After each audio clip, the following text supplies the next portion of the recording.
নমস্কার, আমি শুভ্রা ঘোষ।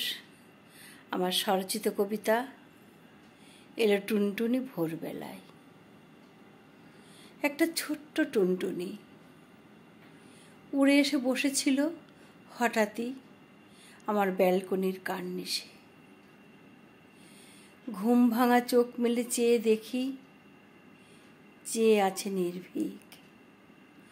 বারবার উড়ে যায়, আবার ফিরে ফিরে আসে।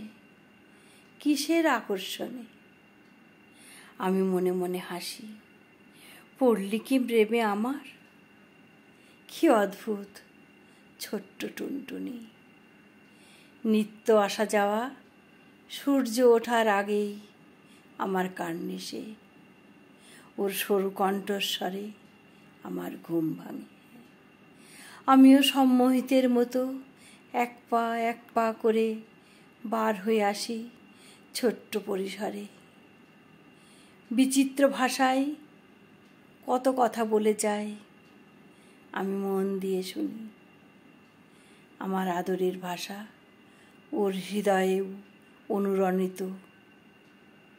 অজানা বন্ধন, কোনো প্রতিশ্রুতি নেই, নেই প্রতিদান প্রত্যাশা, তবু অমোঘ বন্ধন।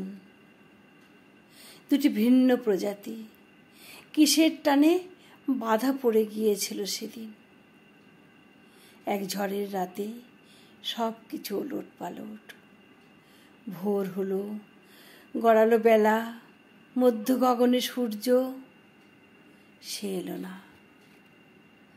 নিত্য প্রভাত হয়, আমি অপেক্ষা করে থাকি ওর আসার পথ চেয়ে। এত মায়া কেন গ্রাস করে নিল হৃদয়ের সবটুকু?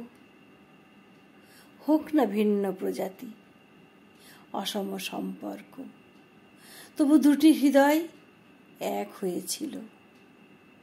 টুনটুনি, তুই কি পথ হারালি, নাকি অন্য কার্নিশে ডাকিস আগের মতোই এক সুরে? আমার বুকেই শুধু হাহাকার তোকে ছাড়া। আমার টুনটুনি, আয় না আবার, তোর সরু কণ্ঠের সুরে ঘুম ভাঙুক আমার। নমস্কার।